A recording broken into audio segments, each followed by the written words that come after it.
அதாவது நிறைய பேர்த்துக்கு வந்து கமெண்ட்ல டவுட், கமெண்ட்ல நேரில் பார்க்குறவங்களுக்கு டவுட், உங்க குழந்தை மட்டும் எப்படி இவ்வளோ சமத்தா இருக்கு, எதுவுமே கேட்டு அழுகாதா, TOYS அதெல்லாம் கேட்டு அழுகாதா, ICECREAM அதெல்லாம் கேட்டு அழுகாதா, எப்படி இவ்வளோ சமத்தா இருக்கான்? அப்படியெல்லாம் கிடையாது. இவ்வளோ நேரம் வேணும் வேணும்னு 1 மணி நேரம் அழுதுட்டு இருக்கான். ஒன்னே ஒன்று தான் நாங்கள் பண்ணுவோம், கண்டுக்கவே மாட்டோம். கதறியா கதறிட்டு போ, கீழே உருண்டு அழுகிறியா அழுது.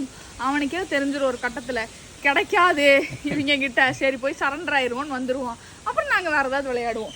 மூக்க வேறு காக்காய், இந்த காக்கா நீ எடுத்துட்டு போ. காக்கா கிட்ட வாங்கி ஓட்ட வச்சிட்டானாமா. நீ எடுத்துட்டு போன்னு சொல்றேன்ல. நீ சாப்பிட்டுரு காக்கா, நீ சாப்பிட்டுரு. ஏன் மூக்க எடுத்துக்கிட்ட அடுத்து ஓட்ட வைக்கிறேன்.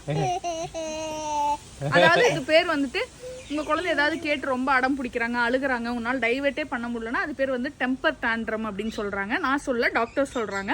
அதை வந்து நீங்க என்ன பண்ணணும்னா இக்னோர் பண்ணிடணும், கம்ப்ளீட்டா இக்னோர் பண்ணிடணும். அப்படி இல்லை அப்படின்னா டைவர்ட் பண்ணணும். அதை அவங்க பண்றாங்க அப்படின்னு வாங்கி கொடுத்தீங்க அப்படின்னா இன்னைக்கு வந்து 1/2 அன் ஹவர் அழுகிற அழுக நாளைக்கு வந்து 1 hour ஆகும், 1.5 hours ஆகும். ஒரு நாள் ஃபுல்லாகவே அழுது அவங்களுக்கு தேவையானதை வாங்க பழகிக்குவாங்க.